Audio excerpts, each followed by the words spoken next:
Primeiro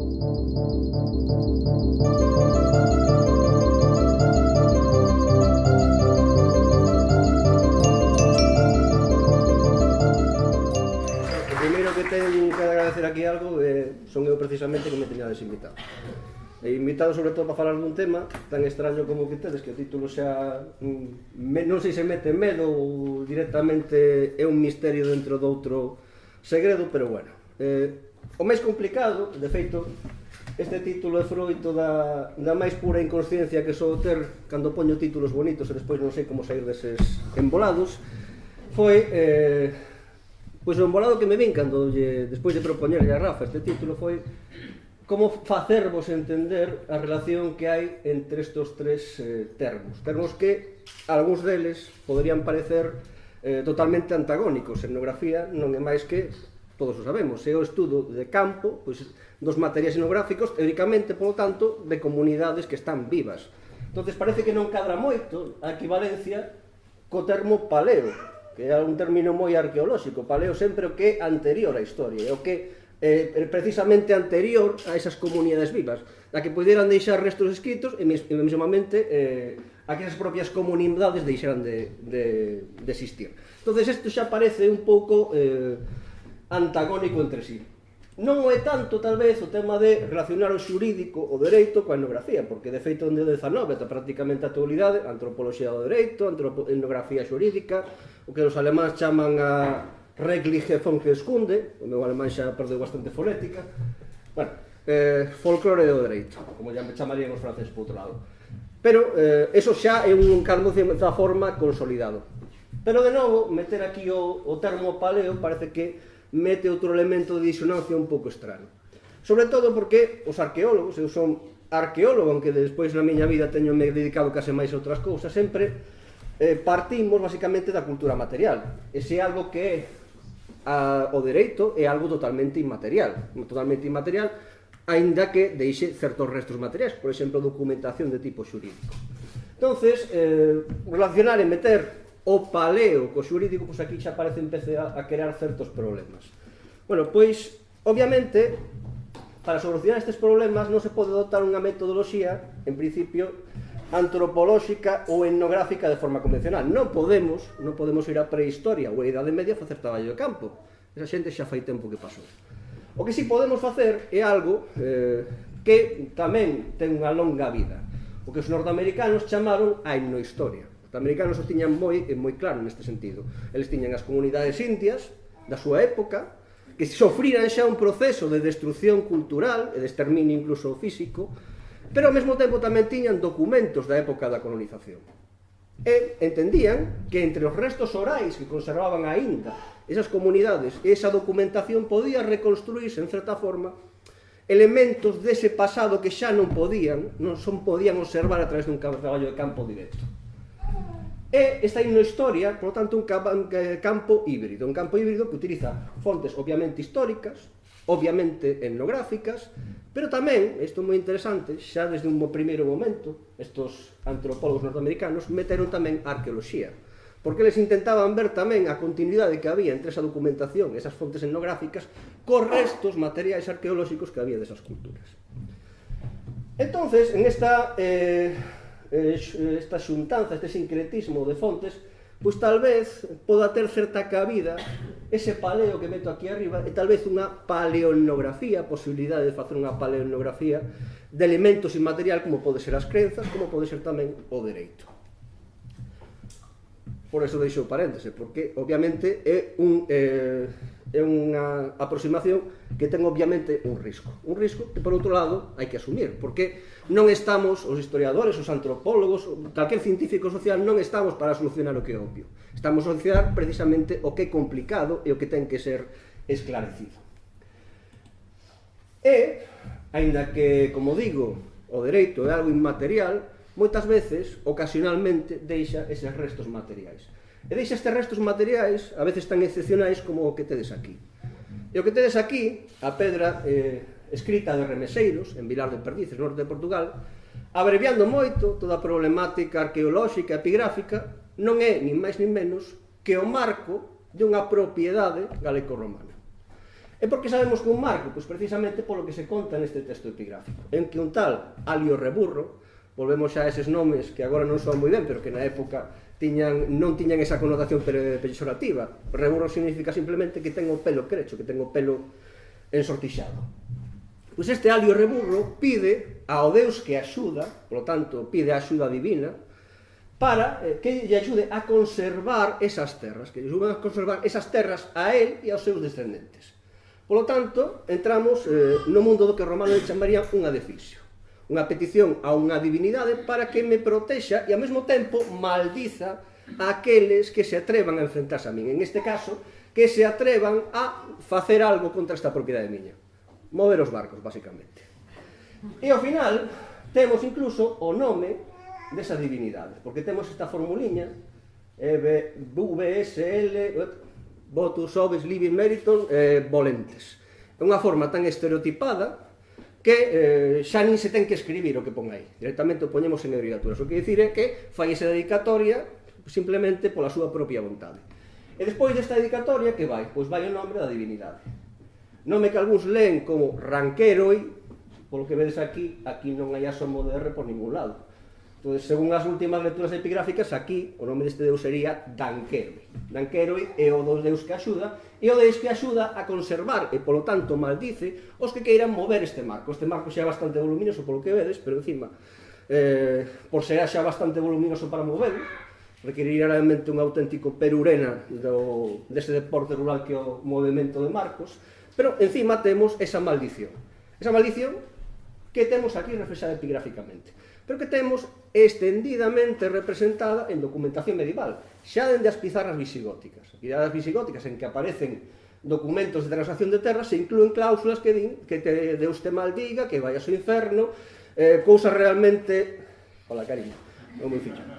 Cousas realmente terribles, que se abra a terra e te trague como Datán e Abirón. Datán e Abirón son os personaxes bíblicos que, por ser pouco fervorosos, pois foron devorados pola terra. A terra se abriba aos seus pés. Por eso son unhas maldicións realmente terribles. Por tanto, vemos que en torno ás fronteiras, pois nesta época, en a Idade Media, había un mundo simbólico, un mundo de crenzas.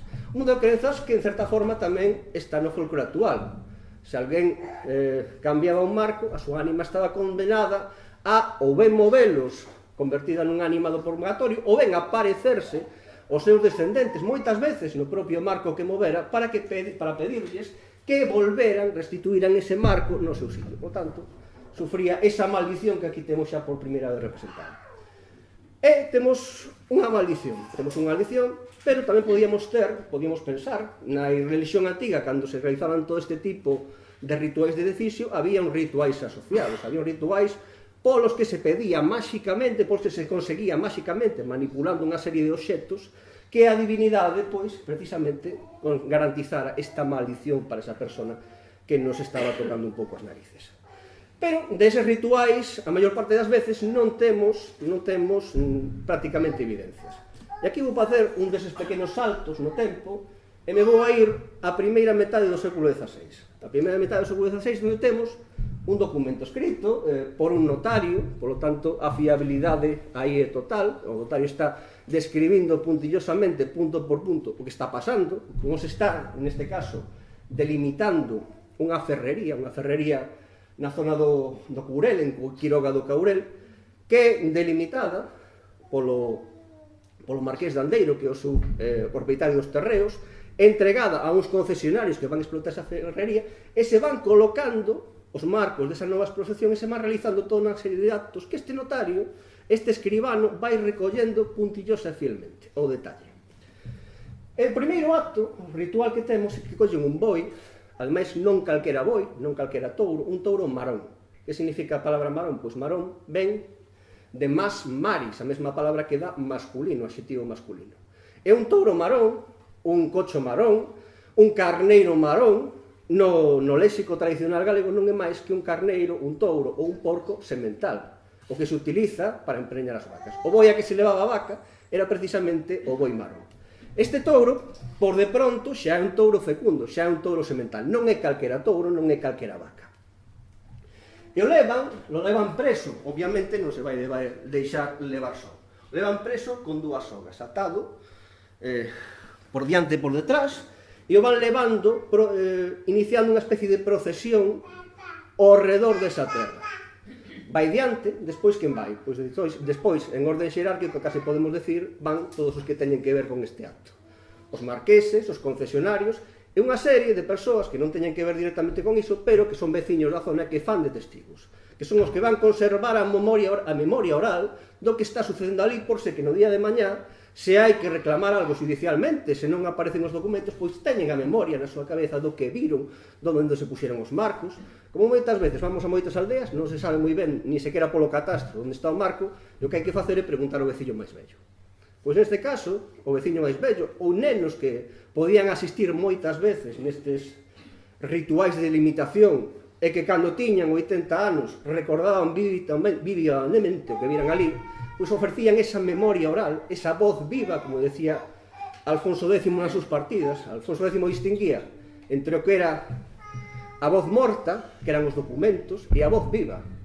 Era un mundo medieval onde a documentación era importante, pero a oralidade era aínda máis importante. Non por casualidade, cando decimos dicir algo a viva voz, estamos falando dunha voz que está viva en contraposición a unha voz que está morta, que se pode declarar persoalmente e pola boca. Bueno, sen liarme moito máis. Van conducindo ese touro que vai primeiro, enfilando esta procesión, van colocando en distintos sitios, se paran, poñen marcos, e, feito isto, volven a casa, que foi a propia ferrería.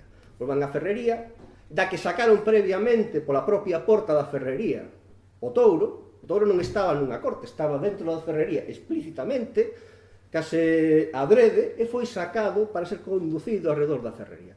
Volven a meter ali. Esta ferrería é unha ferrería hidráulica. E, nada máis metelo, poñen a cabeza, obligan o animal a baixar a cabeza e poñela no yunque. En ese momento temos unha escena realmente sanguenta e unha escena realmente tocando prácticamente o gore. O marqués de Dombreiro manda activar o mecanismo hidráulico. E, polo tanto, o martelo que golpexa, levado pola forza da auga, empeza a dar golpes no pescozo. Obviamente, o dar golpes no pescozo do animal rebenta e corta, secciona totalmente a cabeza do animal, que salta un chorro de sangue, imaginadevos iso, o escribano di, correndo sangue diante mía. E inmediatamente que a cabeza cae ao solo, que pasa? Pois que dous oficiales desa ferrería inmediatamente collen a cabeza e saen correndo pola porta da ferrería e van recorrendo todo o mesmo que recorrera ese boi en vida, mollando cada un dos marcos que foran postos coa sangue que aínda caía da cabeza do boi. Bueno, este ritual en sí é xa prácticamente desconcertante e dun arcaísmo prácticamente brutal. De feito, foi publicado por un modernista, Víctor Míguez, que se encontrou este texto facendo unha tese máis convencional sobre a historia da fidalguía, sobre a historia económica, no arquivo do Reino de Galiza. E casualmente, cando Víctor presentou a súa tese, os 2 ou 3 días eu coñecín a Víctor e falamos sobre este tema. E a súa grande sorpresa fora que no seu tribunal de tese se lle diseccionara por todos lados a tese por arriba e por abaixo, de aspectos económicos, os liñaxes, pero do que ninguén dixera absolutamente nada era deste fragmento. Dicía, me parece extrañísimo que ninguén dixera ninguna palabra do ritual pagano. Ni sequera durante a comida. Ni sequera durante a comida que se fai ritualmente case despois dunha tese, de invitar a todos os membros do xurado, os directores da tese, pois ni sequera nese momento de máis intimidade, que non estamos diante de un público académico, ni sequera ninguén se atreveu a dicir unha soa palabra sobre o que ocorría aquí. E de feito, cando Víctor publica nun artigo na revista Brigantium este texto, di que chega a dicir en algún momento que realmente é difícil interpretar pola historia convencional este tipo de achádegos. En certa forma o deixa aí. De feito, non volveu nunca na súa vida a volver a tratar este tema. Somos outras persoas os que, de certa forma, nos temos achegado intentando ver por onde podíamos coller, como interpretar este texto. E ante isto, ante un texto tan excepcional, se plantexa un problema. Este texto é un únicum, é o único texto no que se conta na Península Ibérica, en Europa, algo semellante, pois se é así, non hai nada de que falar. sobre algo que é unha total excepción, do que non hai nada con que comparar, non podemos dicir nada. Se non temos con que comparar, non temos término da comparación. Pero o certo é que, sendo excepcional, este texto non é único. Dentro da propia Península Ibérica temos cousas, se non iguais, se non tan detalladas, se non tan espectaculares e tan sanguentas, si, de certa forma, paralelas e comparables. Un século antes, finais do século XV, unha crónica, a crónica de Miguel Lucas de Iranzo, un personaxe que foi moi importante na corte de Enrique IV, ata que caeu en desgraza, que precisamente cando empeza a súa crónica, curiosamente. Bueno, pois nun momento nesta crónica se conta como dúas cidades que están baixo a xurisdición deste Miguel Lucas lle piden que arbitre un litixio polas fronteiras destas comunidades, destas cidades. E, obviamente, despois de investigar cales eran os límites, cales eran os marcos orixinais, decide volver a redelimitar toda a fronteira entre estas dúas cidades. E se nos describe tamén de forma moi detallada. Posiblemente o que está recollido na crónica é a propia acta notarial, transcrita directamente pola cantidad de detalles que ten, que prácticamente describe paso a paso esta delimitación. Entre unha desas cousas que se describen de todo, se describen corridas de touros, como lanza unha lanza nun pozo para iniciar esa demarcación, pero o que me interesa aquí é o que tedes aquí. Chegado un momento, cando en certa forma van pola metade deste percorrido de delimitación, chegan os veciños das dúas aldeas que están nesa zona e traen un carneiro. Traen un carneiro e o matan, pero non o matan de calquer maneira, o matan a lanzazos. E despois de matalo a lanzazos, lle cortan a cabeza, a enterran e derriba desa cabeza poñen un marco. E incluso queda un curioso dato, que ese marco, a partir dese momento, se denominaría el mojón del carnero. Claro, aquí había eclesiásticos que iban seguindo ese percorrido y directamente empezaron a decir, no, el mojón del carnero no, mejor le ponemos el mojón del carnero, facendo referencia, obviamente, ao cordeiro que se sacrifica pola humanidade, Xesús.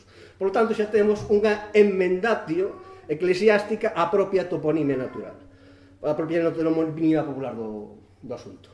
Eu cada vez que vexo un topónimo, como por exemplo na Galiza Cabrita, Mesón da Cabra, inmediatamente me recordo deste texto. Non quero dicir que teña que ver, pero tal vez dentro das hipótesis etimolóxicas estea tal vez iso. Ese é un caso. Hai outro caso. Estamos no século XV, a finais do século XV, xa case tocando coa época dos reis católicos, pero aquí nos vamos moito máis para atrás. Nos vamos ao século XII, pero o que se conta neste texto non ocorre no século XII, porque este é un pleito entre dous povos de Castela que están intentando dirimir ante a xustiza real un pleito que xa leva varias xeracións enquistado. E de feito, describen neste fragmento que tedes aquí marcado, describen como foi a última delimitación oficial, tamén por unha sentencia dun rei castelán, precisamente o avó do rei que está xuzgando isto, pois describen como se fai esa delimitación. Bueno, o texto máis longo, ten máis datos, incluso outros que quixen ao principio, cando preparaba esta palestra, introducir, e despois me din conta que mellor deixaba, porque non falaría en vez de 45 minutos, 1 hora e 45 minutos, pero bueno, vou un pouco ao esencial do texto.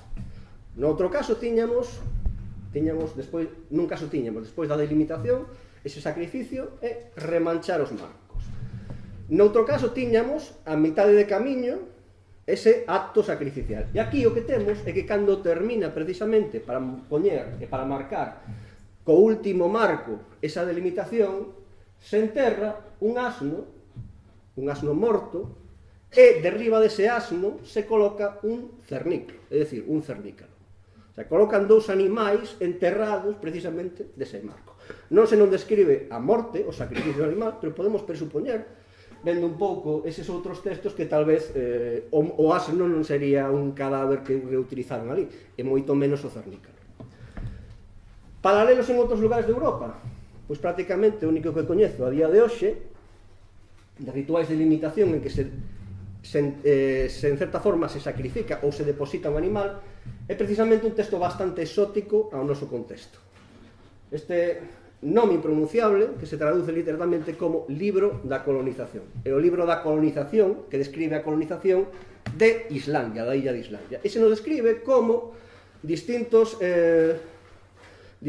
colonos van delimitando as súas propias áreas, as súas propias terras.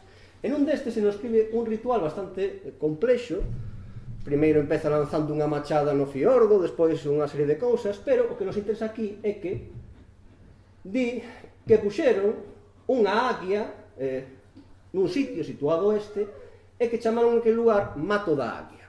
De novo temos un topónimo asociado a este acto e de novo temos, pois, a medio camino, tal vez, nun punto intermedio dese ritual de delimitación, a deposición dun animal. Paralelos etnográficos. Inmediatamente fomos para os etnográficos. Pois, paralelos etnográficos a rituais de limitación son bastante esquivos, ou mellor dito, inexistentes. Pero todos estes rituais de sacrificio de animais se parecen bastante, formal e morfolóxicamente, e morfolóxica e funcionalmente, a algo que sí que está moi documentado. Rituais de construción de un edificio, por exemplo. E temos aquí este caso, que recolle Sevillot no seu folclore de Francia, no século XIX, que conta precisamente como ao fundar, ao construir unha casa, para que ese edificio non se viñera abaixo, ou para protexer o edificio, ou para evitar as pestes, ou para evitar incluso en algúns textos din os incendios, pois se depositaba, se mataba un animal. Neste caso di que era moi frecuente, sobre todo en Francia, matar unha vaca ou un boi debaixo dos edificios, das casas, das moradas da xente, ou, sobre todo, tamén das igrexas. Este ritual ten moitas variantes. Por exemplo, en Escandinavia non era un touro, era un cordeiro e ademais se depositaba xusto debaixo do altar da igrexa. Tiene que estar nese punto case facendo analoxía cristiana. E, bueno, a explicación que daba Sevillot, que é a explicación popular, pero estes rituais están moi extendidos e son moi claros. Non só cabras, non só touros, tamén, por exemplo, enmurar animais como, por exemplo, esta galiña que tedes aquí. Moitas casas galegas, o recolle Bouzabrei, cando se inauguraba unha casa nova, se mataba un galo, se mollaban as xambas das portas, se enterraba un pano coa sangue do animal debaixo da solira da casa. Todos estes rituais que querían permitir, de certa forma, que todo o ben se quedase nesa casa, que os males non atacaran os habitantes. Incluso hai tradicións secundarias a que dá origen este folclore, como, por exemplo, lendas que din que a primeira persoa, o primeiro animal, o primeiro ser vivo que entrara nunha casa que acababa de ser construída, que non tivera habitante, inmediatamente morrería. Hai un refrán asturiano que di casa puesta, muerte a la puerta.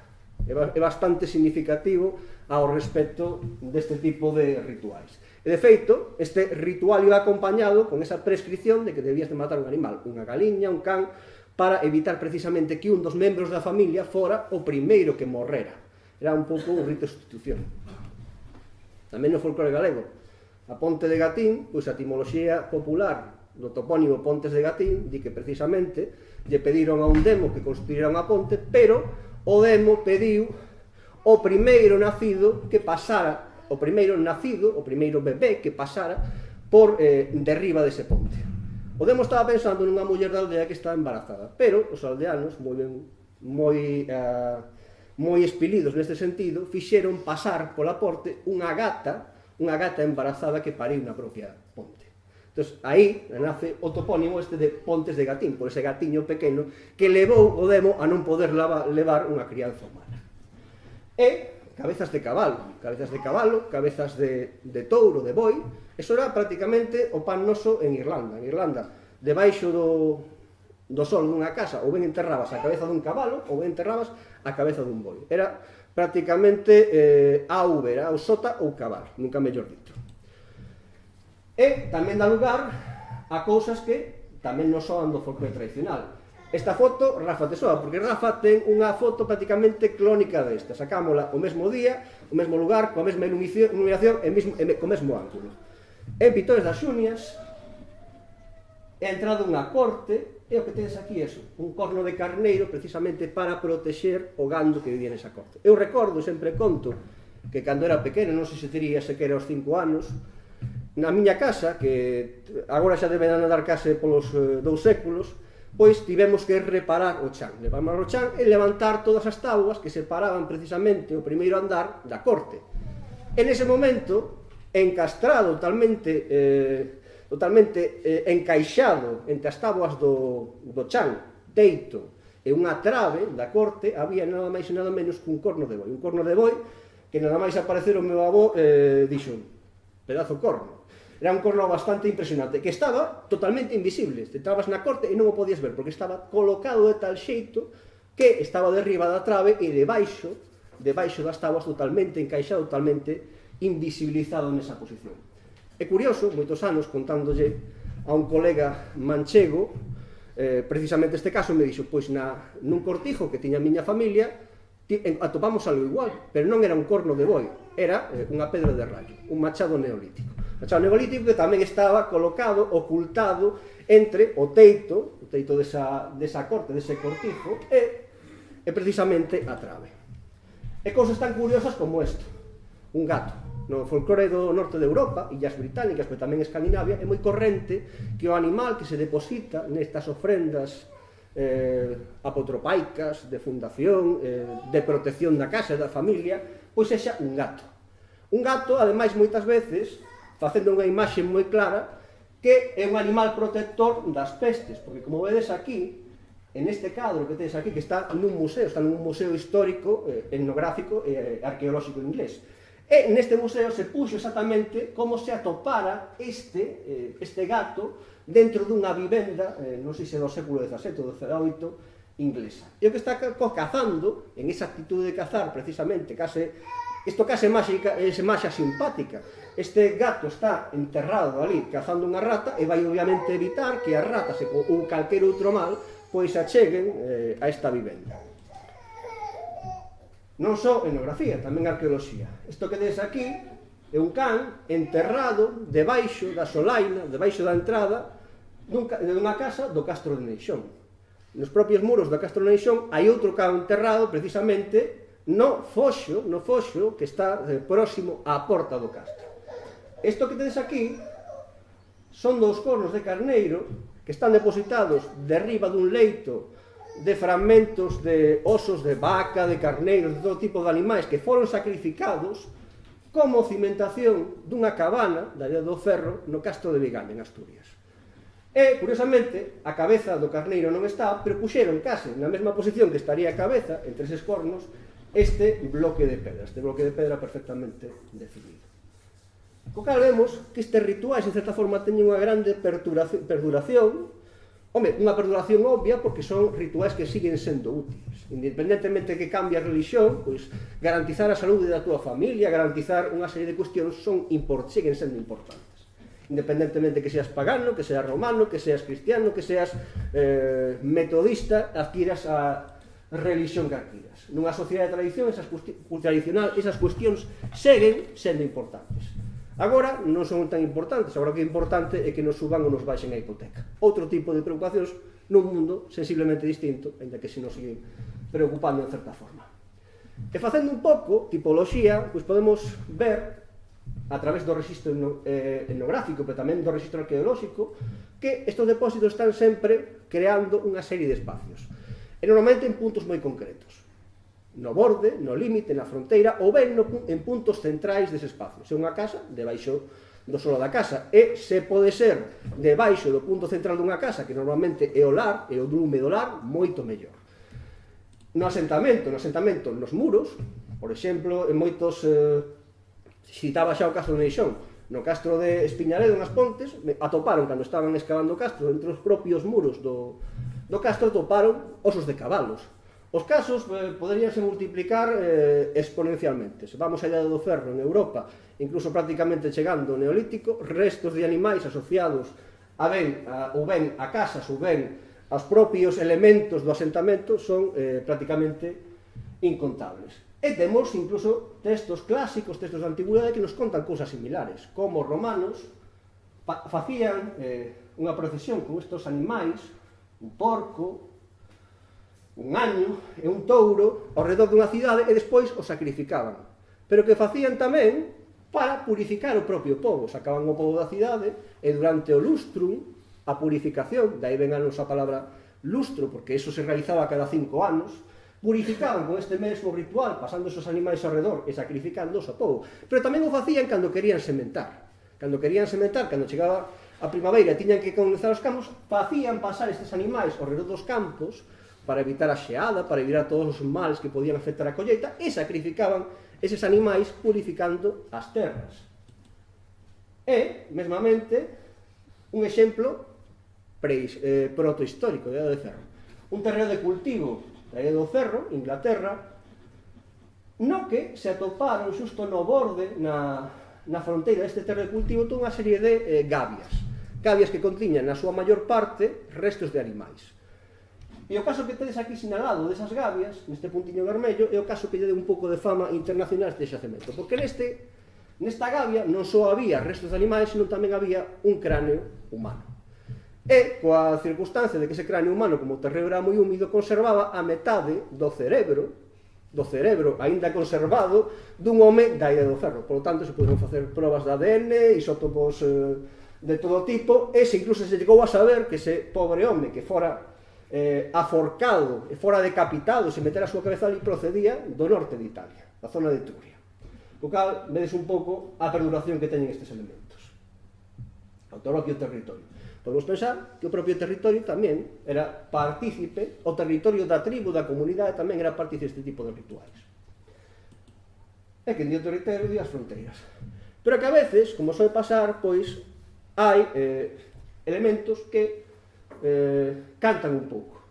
E aquí temos uns restos de epigrafía e de historia antiga, por tanto, de arqueoloxía romana, que cantan bastante.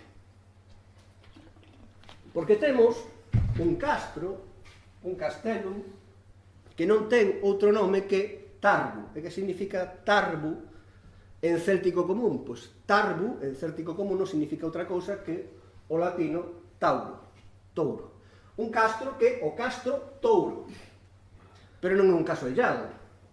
Na Galia, Holder no seu monumental Alkeltische Sprachsatz cita unha cantidade inxente de topónimos que teñen estas connotacións taurinas, pero entre eles cita este Tauro Dunum, que ele interpreta moi ben que é unha latinización secundaria. E posiblemente en origen sería un Tarbo Dunum. E que significa Dunum? Pois Dunum, igual que Briga, é outro sinónimo para castro, cidade, para o asentamento. Entón, por lo tanto, é unha cidade do Touro. E no sur da Península Ibérica, nunha tesera de hospitalidade, temos citado un lugar que se chamaba Tarbo Dunum. Unha cidade, un castro, que se chamaba Tarbo Dunum. E que significa Tarbo Dunum? Pois de novamente, pois, porta, que é o que significa Durum, do Touro. Por lo tanto, temos unha serie de topónimos estranamente con unhas connotacións taurinas, estranas, non creo que sea a tauromaquia a explicación, ou afición a tauromaquia a explicación destes elementos, pero que posiblemente nos ten indicando precisamente algún resto destes elementos. Algún resto no plano simbólico, pode simplemente que estén consagrados a unha divinidade asociada ao touro. Pero pode ser tamén un recordo dun ritual de fundación deste asentamento que este relacionado co touro. Ou, mesmamente, unha lenda que non ten por que corresponder con un ritual real que nos conta algo relacionado co touro. E penso inmediatamente nun caso da Península Itálica. Boviano, unha cidade salmita. E Boviano foi fundada porque os sarnitas recibiron un oráculo que lles dixo que seguiran un touro ata o lugar onde se detivera. E onde se detivo o touro, onde se fundou Boviano, a cidade bovina, de certa forma, pois foi precisamente onde fixeron ese asentamento. Co cual, hai toda unha serie de tradicións que nos orientan que pode haber algo dese tipo. Unha lenda, un rito ou tal vez unha divinidade. E, curiosamente, aquí incluso podemos apuntar un resto etnográfico, un resto folclórico, que é a lenda da fundación da cidade de Vilafranca do Berzo.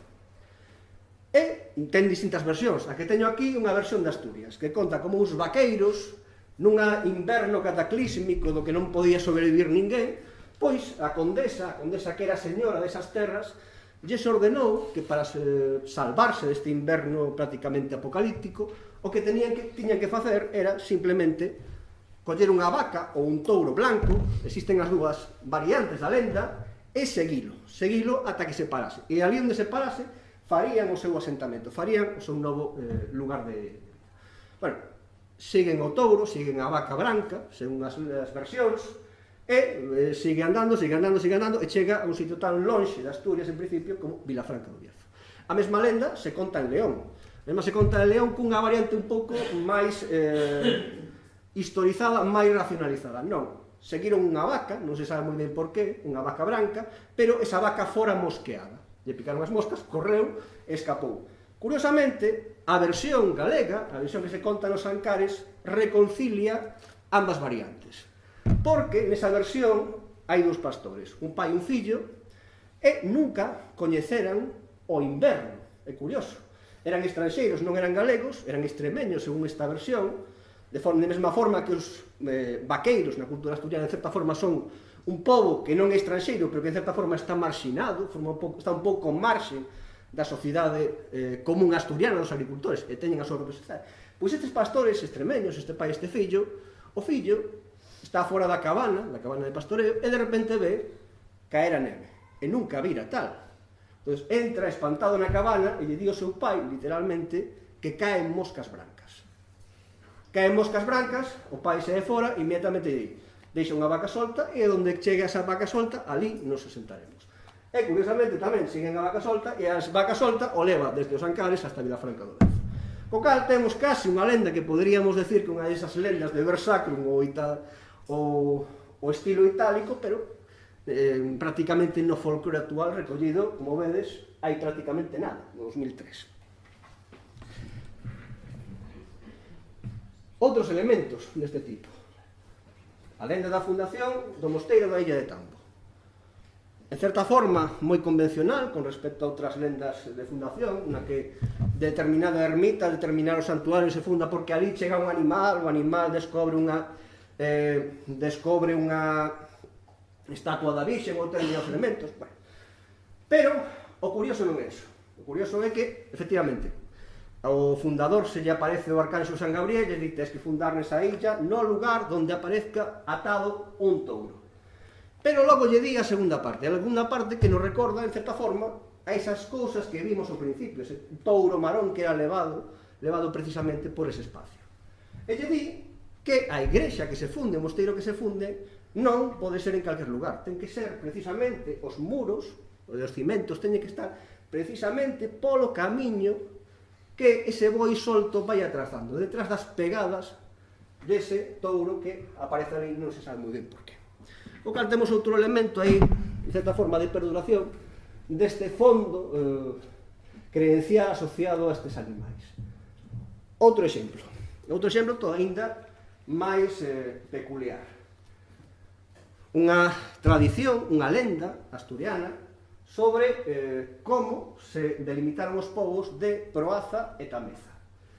A recolle Joaquín Costa no século XIX, pero ata prácticamente algúns anos se foron recollendo varias versións que amplían un pouco a versión que xa dera no XIX Costa. E cal, basicamente, esta lenda que conta como se foi delimitando o terreo de cada un, o terreo de pastos, de cada un destes concellos asturianos. Pois simplemente, ante esa tensión, ante ese conflicto entre todos os povos, decidiron que, en certa forma, deixalo a providencia divina. E a providencia divina é expresada a través dunha forma tan peculiar como deixamos dous touros, facemos que eses dous touros pelexen, empurrándose un ao outro, e o touro gañador, donde leve o touro perdedor, donde arrastre o touro perdedor, ali queda a fronteira entre nos dous. Eso é o que nos conta esta lenda. Pero incluso hai outras variantes máis peculiares. Dúas virxes, aquí a virxen do Saúbo e do Pontón, tamén hai outra variante en que a virxen do Saúbo é a virxe de Covadonga, que discuten sobre a extensión da parroquia de cada unha, por decirlo de alguma maneira. E non encontran outra solución que enfrentar os seus bois. Algo que veremos, eso de que as dúas virxes teñen dúos bois e que delimiten as súas parroquias por ese enfrentamento dos bois, veremos agora dentro de un rato. Se enfrentan eses dos bois, un dos bois va perdendo, e a virxe perdedora, aquí dá igual que a virxe, todas as virxes sean virxes. A virxe do Socorro, todos sabemos que non é a mesma virxe que a virxe dos Milagros, aunque todos ao final sexan a Madre de Deus que todos coñecemos. Pero, na mentalidade popular, cada unha das virxes é do seu pai e da súa mãe, e, aínda que todas terminan sendo irmás, casualmente. Bueno, pois a virxe que vai perdendo chega a blasfemar. Non repito aquí a blasfemia, pero directamente se caga en Deus. Se caga en Deus e lle di: grábate mi toro, grábate o meu touro. E o touro nese momento para en seco e empeza a recuperar camiño e termina gañando este combate e definindo esa fronteira entre estes ámbitos parroquiais de cada unha das virxes donde el lle parece. Casualmente, donde ali o touro se parou e puxo o seu pé, que quedou? Pois quedou unha ferradura. Todas as lendas de ferraduras deixadas polos pés dos cabalos dos santos e todo ese tipo de lendas, pois aquí relacionado precisamente con ese folclore das fronteiras, ese folclore fronteirizo. E podería parecer extraño que cousas similares aparezcan, por exemplo, na Idade Media. Na crónica de Alfonso de Palencia, no capítulo dedicado a Enrique IV, pois se nos describe non xa un conflito por ver onde acaba a fronteira do meu e do teu, senón un conflito nacional, un conflito entre a Corona de Castela e a Coroa de Portugal. A guerra civil que enfrentará a España e Portugal polo trono da heredeira de Xoana, mal chamada Beltranexa. Pero, casualmente, e desto tal vez Palencia bebe moito do folclore, antes de que empece a guerra hai toda unha serie de presaxios que van anunciando a victoria do bando castelán. Entre un deses presaxios temos o que temos aquí reproducido, que de repente os bois de dous povos fronterizos, un da Extremadura española e outro da Extremadura portuguesa, cruzan o río Guadiana, e empezan, sen ter motivo, a loitar entre eles. Ata que finalmente os touros da parte española vencen e unha vez vencida este combate que presaxa, que sirve en certa forma de anuncio do que vai pasar logo na guerra, unha vez vencen, volven a pasar o río para a parte española do Guadiana. Aquí teses povos como Ourao e Villanueva de Fresno, antigamente nesta época Villanueva de Barcarrota.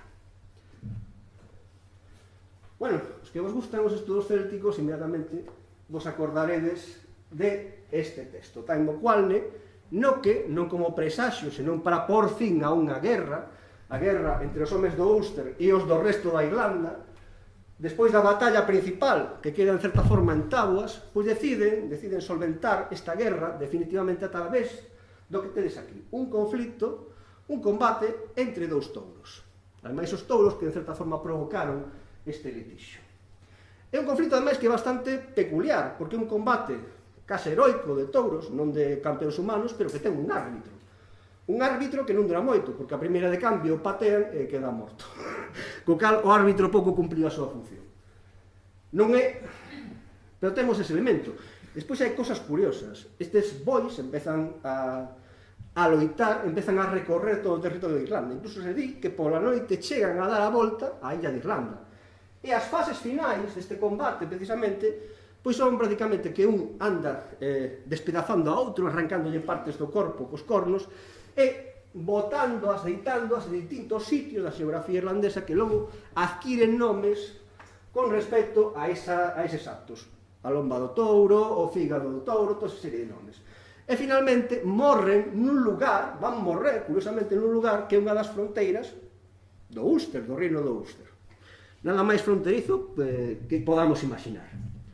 Non é o único caso en Irlanda. Non se volve a oír nada disto, menos en este texto. O Levar Gabala, o libro das invasións de Irlanda, que ten un conxuro bastante crítico de Merlin, e que nun dos seus elementos di son o touro dos 7 combates. Por lo tanto, isto nos está indicando que en algún momento en Irlanda se utilizaba ou se practicaba ese deporte de enfrentar a dous touros en combate. En Irlanda, pero tamén en Escocia, isto é a base dunha estela picta, inicios da Idade Media. E vedes moi claramente, son claramente dous bois, dous touros, enfrentados polos cornos. E iso non é algo que precisamente este morto, este tipo de enfrentamentos, no noso folclore tradicional, tanto galego, ata fai algúns anos. O último concello que o fixo foi Muiños, ata que os ecologistas conseguiron botalo para baixo. Curiosamente, nada máis que eliminarse as chegas de bois e Muiños, o ano seguinte o alcalde do PP, e aquí xa me estou metendo en problemas políticos, implementou unha tradición tan galaica como a corrida de toros, que como vedes non ten... Bueno, dicir isto en Pontevedra tal vez un pouco conflictivo, pero bueno, da igual. A corrida de touros, que era unha tradición totalmente allea á zona, pois foi imposta case como reacción centrífuga por ese alcalde en Muiños, e os touros que non morrían, normalmente as chegas de bois empezaron a morrer nas corridas de touros, e non se seguirán facendo. Bueno, as chegas de bois, parte galega, e sobre todo na parte portuguesa. Na parte galega tal vez as chegas de bois non están tan ben estudadas como na portuguesa. Os portugueses, de certa forma, son os que nos dedicamos a estudar estes temas, son que nos salvan un pouco a situación, porque o padre Fontes, toda unha serie de etnógrafos, mesmo incluso desde o século XVI, teñen recollido moita información con detalles sociolóxicos moi interesantes sobre o que significaban estas chegas para esas comunidades rurais do norte de Portugal. E algúns elementos que me gustaría destacar sobre as chegas, por exemplo, isto, representan as súas freguesías, as súas parroquias. De feito, ese boi, que é o boi que sirve de semental, que empreña todas as vacas da parroquia, da freguesía, é o boi do pobo, o boi do pobo que é realmente un símbolo desa identidade comunal do pobo. A corte do boi do pobo non está na casa de ninguén. O boi ten a súa propia corte, a súa propia casa independente. A veces, incluso, dándovos conta un pouco do valor simbólico que ten, imitando o edificio máis sobranceiro que hai en calquer aldea galega, que cal é, obviamente, a igrexa. Pois hai cortes do boi portuguesas, desa zona de Trás-os-Montes, que imitan a súa arquitectura precisamente a dunha igrexa, incluso teñen un campanario derriba do tellado ou anexo a propia corte do boi. Por tanto, un símbolo comunitario moi importante. As chegas non se facían en calquer sitio. Son zonas cunha cultura pastoril moi importante e se facían, aínda que non tiña, en principio, estas connotacións delimitadoras se facían sempre en zonas de pasto fronteirizas, entre a comunidade que poñía o seu touro do pobo e a outra comunidade que tiña o seu boi do pobo. Podemos imaginar, obviamente, que unhas dos comunidades que enfrentan os seus touros teñen a priori certas rivalidades. Máxime, se as pastalles onde se enfrenta, eses pastos son fronteirizos. Por tanto, eses conflictos veciñais, eses conflictos entre as comunidades rurais se solventaban en certa forma gracias a estas chegas de bois. Non sei como vamos de tempo. 10 minutos. 10 minutos. Dame. Non tiña un día concreto no calendario. Nalgúnas variantes, noutras zonas da Península Ibérica, por exemplo, León, sí que tiñan día concreto. En concreto, ese día coincidía coa festa de determinado santo, normalmente coa festa parroquial, e, curiosamente, coa estación en que cambiaban os gandos de localización. É dicir, a subida e a baixada desde os pastos altos, desde as brañas, ás partes baixas, a zona do val. Que na zona de Trás-os-Montes, por exemplo, é un fenómeno moi corrente que haxa povos que teñen dous asentamentos. Teñen, por un lado, un pobo cun nome, que é a Inverneira, na zona do val, e o mesmo pobo, co mesmo nome, pero que é a Branda, a variante portuguesa para Braña, que está na zona alta das Brañas, onde se levaba o gando e incluso a xente na época do verán. E outro elemento interesante, xa case vamos cerrando, é que unha vez que un dos bois gañaba e outro perdía, pois o boi vencedor era levado de novo á súa aldea, pero non era levado de calquera maneira. Os veciños compoñían unha especie de estandartes, levaban unha especie de bandeiras, adornaban o touro con telas, con flores, case facendo unha procesión triunfal ata a aldea e polo interior desa propia aldea. Incluso, isto é interesante, antes da chega de bois, había toda unha serie de rituais para conseguir a victoria do boi. Por exemplo, en boticas, antes dunha chega, o que se facía, dar 9 voltas á igrexa para que o boi, precisamente, recibira a protección do santo patrón da parroquia e vencera nesa chega. O cal vedes que o mundo simbólico que trae estes elementos é bastante complexo e bastante forte.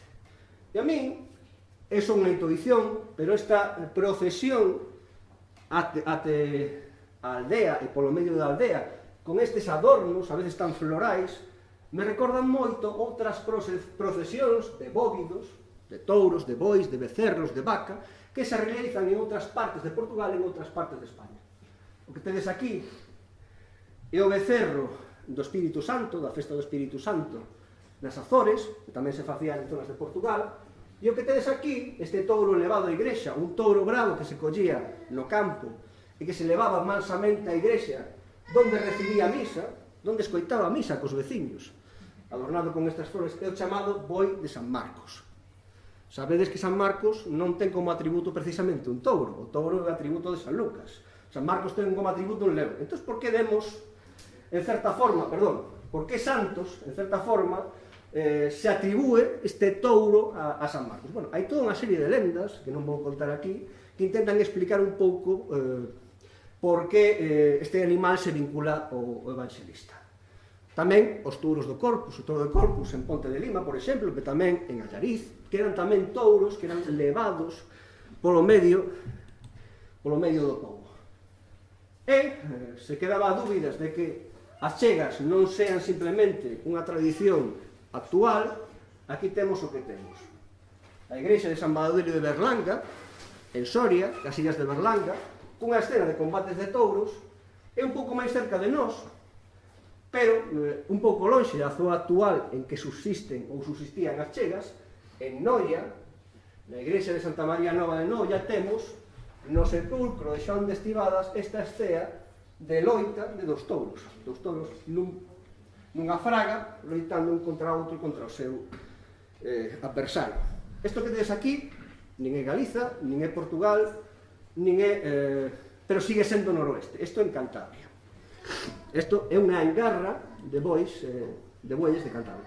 E o que tedes aquí, está, como he chamo a veces, de forma graciosa, vaca trotona, é o equivalente das chegas de bois na Suiza, na zona fronteiriza de Italia e na zona próxima tamén de Francia, no Valois. O sea, os chamados combates das raíñas, que en principio eran antropolóxica e sociolóxicamente algo moi similar ao que podían ser as chegas de bois galego-portuguesas. En que consistía basicamente os combates das raíñas? Pois basicamente consistían en enfrentar as dúas vacas campeonas de cada un dos vales que se enfrentaban neste encontro e solventar desta forma, en certa forma, os conflitos que había entre as comunidades dun val e do val veciño. Vulcaban normalmente tamén un terreno neutral, e polo tanto fronterizo entre ambas, e enfrentaban a estas dúas vacas. Era igualmente un símbolo de identidade. De feito, era un símbolo de identidade e segue sendo un símbolo de identidade. Aquí eliminamos as chegas, pero na Suiza, mesmamente agora, se teñen convertido nunha especie de remedo dos partidos de fútbol. Como vedes, hai unha liga, toda unha liga de combates das raíñas, e mesmo, como podes ver aquí, a televisión suiza presenta os mellores momentos da Liga Nacional dos combates da raíña, incluso con extras de 2 horas con repeticións das xogadas máis interesantes. Co cal, a día de hoxe, estes combates tradicionais, perdido moito do seu sentido, pois seguen xogando ese papel identitario dunha certa identidade de algúns cantóns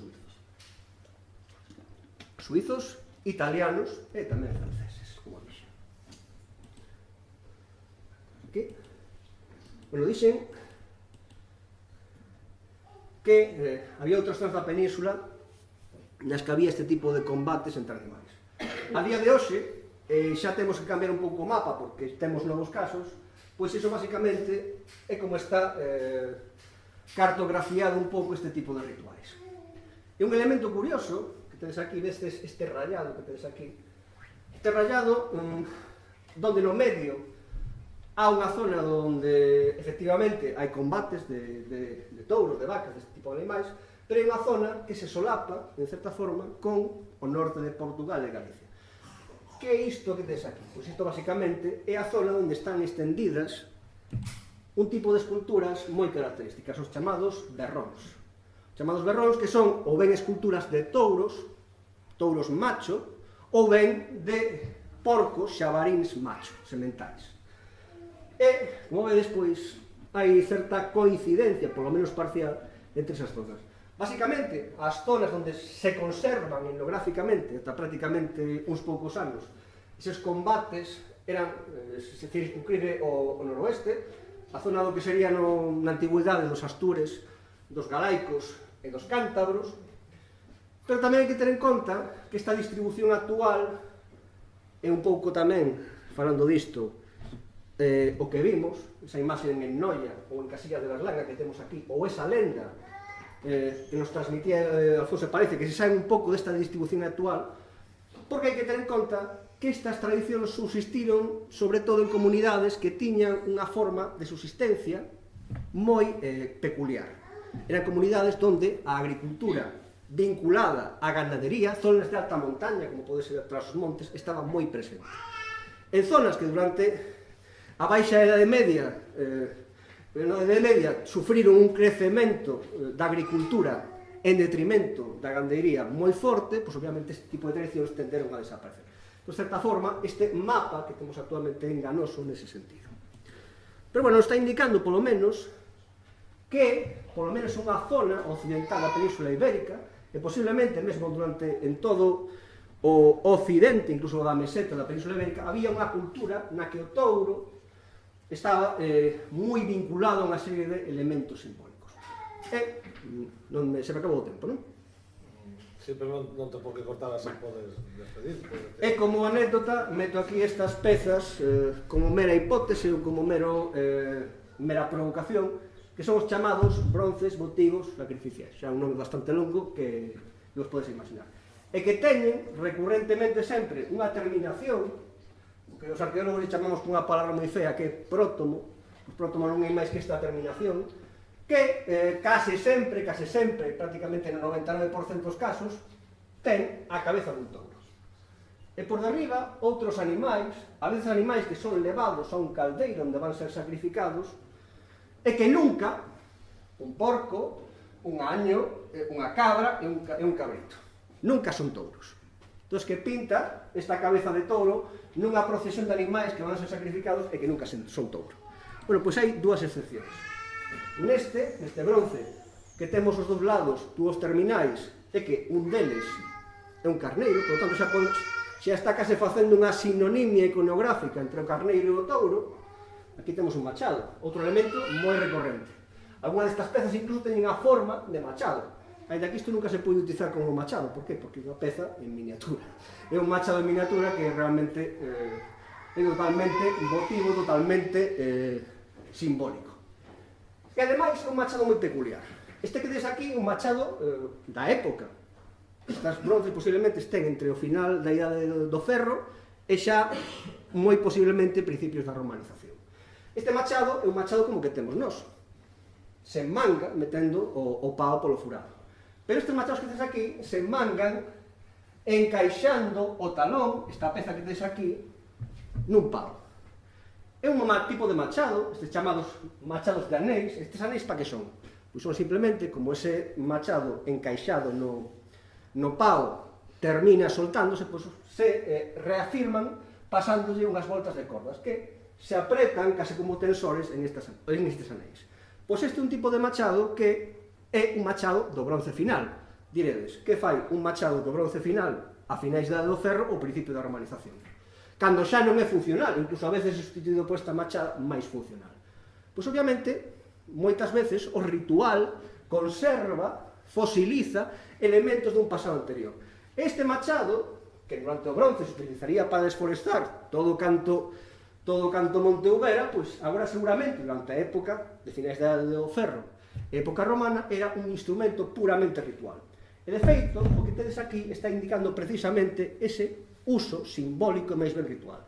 Porque este machado, se vos dixen que este talón é onde se mangaba, onde se metía o pao, se metía no pao, pois veredes que este machado non se pode mangar, porque xusto onde tes que mangalo, lle colocaron dúas anillas. Entón, é imposible utilizar este machado que apareceu, ademais, nun asentamento galaico-romano e nunha fase tan tardía como pode ser o Castro de Vigadonga, que empeza coa súa fase máis conocida a partir do século III, cando teóricamente empezan a desaparecer os castros en Galicia, casualmente. Pois atopamos este machado que non pode ser utilizado como machado. É totalmente simbólico, totalmente emotivo e totalmente non funcional. Por lo tanto, eso xa nos indica a importancia destes elementos. Pezas que, como digo, nestas pezas non hai nada que este ao azar. Hai moi poucos elementos, algúns se repiten, a machada, o caldeiro, o torques, mesmo algúns destes bronces, e un elemento que tamén está moi repetido. Bueno, aquí temos a segunda excepción. Nesta ocasión, aquí non está a cabeza do touro, aquí está a cabeza dun carneiro, pero ao lado do caldeiro, en vez de estar o porco, en vez de estar o cabrito, en vez de estar a cabra, está un touro. Por lo tanto, podemos pensar que, tal vez non no mesmo momento que se sacrificaba eses animais, tamén, posiblemente noutro momento, noutro lugar, se sacrificaba tamén, dentro dun ritual moi complexo, tamén o touro. E, bueno, outro dos elementos, isto que quería... Bueno, isto xa non me vou deter. Bueno, outros elementos que tamén se está repetindo constantemente, de maneira casi obsesiva, é este trenzado, este sogueado. Esta especie de corda, que aquí vedes ao redor desta peciña, con a peciña plana, do Instituto de Valencia de Juan, e vedes aquí, xusto ata chegar esta cabeza de touro. En esta peza do Castro da Atalaya, na Mariña Lucense, tamén vedes ese sogueado, ese trenzado, que tamén está posto aí moi recurrentemente. Nestas pezas, como digo, non sobra nin falta nada, ten que ter un significado. Bueno, cal é o significado? Pois algúns autores teñen dito, bueno, posiblemente sea a crin trenzada dun cabalo, unha egua. Onde está nestes bronces representado un cabalo e unha egua? A crin trenzada, como os cabalos andaluces. Sabemos en que época concreta, con fontes documentais, se empeza a utilizar como adorno o de trenzar os pelos do cabalo? Non o sabemos. Pois, penso, e facendo unha analoxía un pouco anacrónica, que tendo en conta que esta soga, este sogueado, precede sempre a cabeza do touro, de certa forma é rematada pola cabeza do touro, podemos pensar que está representando, facendo unha referencia a ese texto que citamos ao principio, pois precisamente a soga coa que se ata ese touro que leva do sacrificio. Porque un touro bravo, obviamente, un boi bravo, un animal forte, fecundo, na súa vitalidade máis óptima, non vai deixar que o leven ao matadeiro pois sen protestar. Entón podemos pensar que este elemento está facendo referencia precisamente a esa corda con que se arrastra o animal que vai ser sacrificado. E aquí o deixamos. Corda que pode ter outros significados. Porque no mundo castrexo, os sogueados pois aparecen nas portas das casas castrexas, aparecen en torques, pode ter un significado múltiple, pero posiblemente aquí contextualmente sexa o que máis ha caído. E bueno, despois de esta confusa, caótica e totalmente deslavazada e criticable intervención, vos deixo aquí unha pequena bibliografía que me dá moito autobombo, porque a maior parte dos artículos son meus, só ou en compañía de outros, como dicían nos grandes casos de asesinato. É un libro máis recente, que a pesar do título, El Valle del Sol, análisis arqueológico del culto ao sol en Galicia, pois podería parecer que non ten moito que ver co tema, pero a maior parte do libro, o 90%, está dedicado precisamente a estes rituais relacionados co touro, a veces con cousas bastante sorprendentes etnográficamente. Un libro que recomendo, non está ainda na páxina da propia editorial. Mo enviou fai pouco o autor, comprobando fai uns días, todavía aínda non está na propia páxina editorial, pero nos días supoño que estará xa disponible. E bueno, xa, esta frase non a vou poñer, pero bueno. E finalmente pedirvos, sobre todo, o vosso agradecemento, o meu agradecemento pola vosa inmensa, e non me cansarei de repetir, inmensa por paciencia, pola lata que vos acabo de dar, ademais unha hora tan pouco apropiada como esta hora que é a hora de comer. me comí xa o tempo do debate. No, no, tranquilo.